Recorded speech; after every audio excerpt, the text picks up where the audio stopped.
अस्सलाम वालेकुम। Country news digital के साथ मैं मुनीब अब्बासी हूँ। सियाहत के एतबार से तो आज़ाद कश्मीर पहले ही बहुत खूबसूरत इन इलाकों को एक्सप्लोर करने के हवाले से, पूरी दुनिया को दिखाने के हवाले से आज़ाद कश्मीर के महकमा सियाहत का क्या किरदार है आपकी नज़र में? है। आज़ाद कश्मीर सियाहत का जो डिपार्टमेंट है ना, वो बेसिकली मेरे ख्याल में कोई 10% काम कर रहा है, 90% काम नहीं करता। 90 उनको खुद एजुकेशन की ज़रूरत है। अस्सलाम वालेकुम। कंट्री न्यूज़ डिजिटल के साथ मैं मुनीब अब्बासी हूँ। इस वक्त आज़ाद कश्मीर के दारुल हुकूमत मुज़फ्फराबाद की करीब तरीन बेहतरीन वाटरफॉल दनी में मौजूद हूँ, जहाँ पर स्याहों की एक बड़ी तादाद मौजूद है।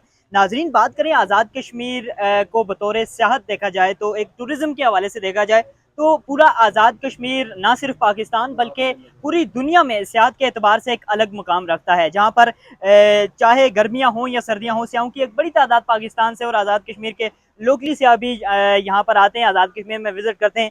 तो आज एक अलग स्टोरी लेकर मैं आपके सामने मौजूद हूँ। वैसे तो सियाह आते हैं जो कि यहाँ पर अपनी गाड़ियों पर सफ़र करते हुए यहाँ से नीलम जाते हैं, लिपा वैली जाते हैं, गंगा चोटी जाते हैं और आज़ाद कश्मीर के दिगर इलाकों में जाते हैं।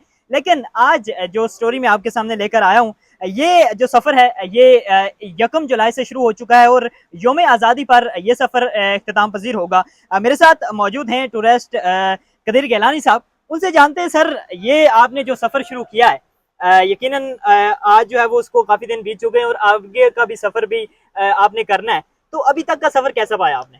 अल्हम्दुलिल्लाह पिछले साल की तरह पिछले साल भी हमने 45 डेज़ का एक ट्रैक किया था सेम, और उसको ताओबट में हमने ख़त्म किया था। लेकिन इस साल ज़्यादा एक्साइटमेंट ये है कि हमने इसको थोड़ा एक्सटेंड किया और मिनी मर्ग तक लेके गए हैं स्टोर में।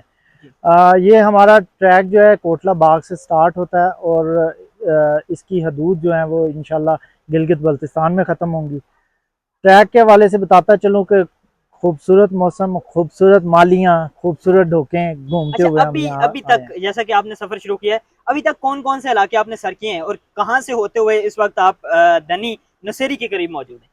हम सबसे पहले कोटला से निकले थे। कोटला बाग के अंदर एक छोटा सा गांव है, वहाँ से हमने नेज़ा गली से पंजाल मस्तान से होते हुए गंगा चोटी, सुदन गली, देन सुदन गली से हम कोपरा मेडोज़, खला बट, छोई मेडोज़, फिर नून बगला, ये सारी टूरिस्ट डेस्टिनेशंस हैं जो लोगों की नज़रों से ओझल हैं। वहाँ से फिर हम सरा में आ गए, सरा से काई मंजा से ऊपर हड़याला, और हड़याला से शीशा माली के साथ कब्रा वाली गली और चिकड़ी माली, और साथ फिर पटियाली माली। जी, जी। पटियाली माली से हम फिर आगे पीर हसीमार आए और हाँ। पीर हसीमार से देवलियाँ अच्छा, उतरे। इतना सफ़र आपने किया, इतने खूबसूरत जगह जो है वो आपने कश्मीर की सर की।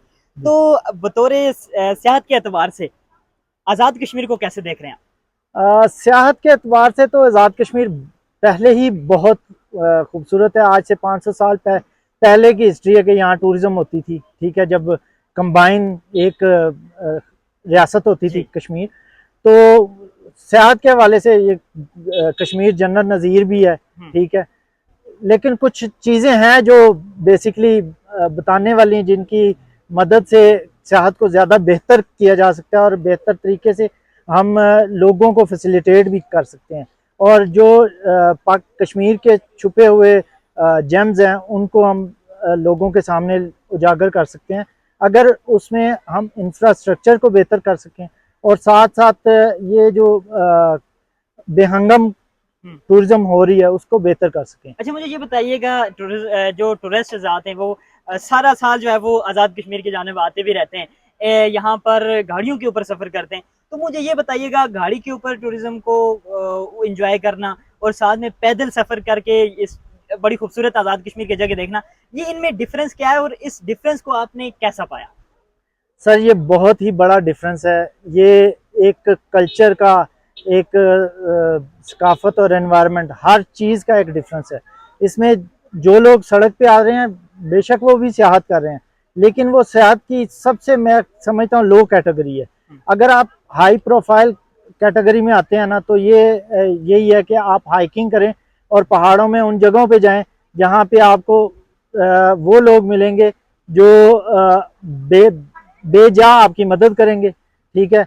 आपको खाने के लिए कोई लग्जरी चीज़ नहीं मिलेगी, आपको सोने के लिए कोई लग्जरी चीज़ नहीं मिलेगी। आप खुले आसमान के तले ग्रीन ग्रास पे लेटे होंगे, आप किसी के घर जाके ढोक में लस्सी मांगेंगे, आपको लस्सी मिलेगी, ठीक है। बकरी का दूध मांगेंगे, दूध मिलेगा। वो जो नेचर के करीब, और ये बेसिकली एक इको टूरिज्म है, जिससे हमारा एनवायरनमेंट भी सेफ रहेगा, हम भी हेल्दी होंगे। मतलब इससे अर्निंग जो हो रही है ना, वो ये है कि हेल्थ है। अच्छा, मुझे ये बताइएगा, ये तमाम चीज़ें बातें हमने की कि आप सफ़र भी कर रहे हैं और गुज़िश्ता कई सालों से, जैसे कि आपने बताया कि आप बाइक्स पे भी आपने वो चीज़ें भी लेकर गए हैं, आप टूरिस्ट को पूरे पाकिस्तान में आप यकीनन घूमे। तो खुसूसन मुझे ये बताइएगा, आज़ाद कश्मीर के अंदर जो हमारा मुतलका महकमा भी है, महकमा टूरिज़्म, तो उसकी क्या कंट्रीब्यूशन अभी तक आपने देखी है इन इलाकों को एक्सप्लोर करने के हवाले से, पूरी दुनिया को दिखाने के हवाले से? आज़ाद कश्मीर के महकमा सियाहत का क्या किरदार है आपकी नज़र में? सर, आज़ाद कश्मीर सियाहत का जो डिपार्टमेंट है ना, वो बेसिकली मेरे ख्याल में कोई 10% काम कर रहा है, 90% काम नहीं करता। 90 उनको खुद एजुकेशन की ज़रूरत है सियाहत के हवाले से। सियाहत में बेसिकली जो टूरिज्म डिपार्टमेंट है, उसका काम है पॉलिसीज बनाना टूरिज्म के अगेंस्ट। पब्लिक सेक्टर जो है, जो प्राइवेट सेक्टर है, वो काम कर रहा है, अर्निंग कर रहा है। वो अर्निंग किसको जा रही है? रियासत को ही जानी है, ठीक है। वो अर्निंग छोड़ के प्राइवेट सेक्टर के लिए कुछ पॉलिसीज ऐसी बनाए कि बेहंगम जो जैसे मैं अड़नकेल का नाम लूंगा, मैं पहले उसको बिल्कुल होटल्स के बगैर देख चुका हूँ, और अब होटल्स के साथ देख रहा हूँ। किसी के ऊपर कोई लॉ नहीं है कि आप कहाँ होटल बनाएं, कहाँ नहीं बनाएं, ठीक है। एक पूरा स्ट्रक्चर होना चाहिए इस कानून का, जिसके अंडर होटल्स वाले, ट्रैफिक और ट्रांसपोर्ट वाले, हर किस्म का जो खाने का ढाबा भी खोल के बैठा है ना, उसके भी रूल्स होने चाहिए।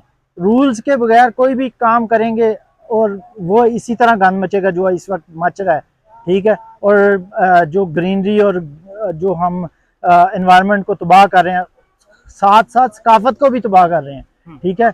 सकाफत के ऊपर बहुत सख्त काम होने वाला है। देखें, कश्मीर की अपनी सकाफत है, ठीक है, और पाकिस्तान की अपनी सकाफत है, और अंग्रेज़ों की अपनी सकाफत है। अगर हम अंग्रेज़ों की सकाफत ला के कश्मीर में बसा देंगे, तो जो यहाँ की सकाफत है वो कहाँ जाएगी, ठीक है। मैंने 2 साल पहले बकर वालों के साथ एक सफ़र किया था, और मेरा एक पैगाम था कि ये एक बहुत ही खूबसूरत सकाफत है जो पाकिस्तान में ज़िंदा है, और इसको ज़िंदा रहना चाहिए। इसी तरह जो कश्मीर की अपनी पर्सनल सकाफत है, उसको भी ज़िंदा रखने के लिए हमें कपड़ों का, हमें लग्जरीज का थोड़ा ख्याल रख के कश्मीर को भी विजिट करना है, या किसी और भी इलाके को विजिट करना है, थोड़ा सा इस चीज़ का ज़रूर ख्याल रखना चाहिए हमें। जी बिल्कुल, बहुत शुक्रिया सर, आप अपना सफ़र जारी रखिए, हम आपके लिए नेक ख्वाहिशात का इज़हार करेंगे।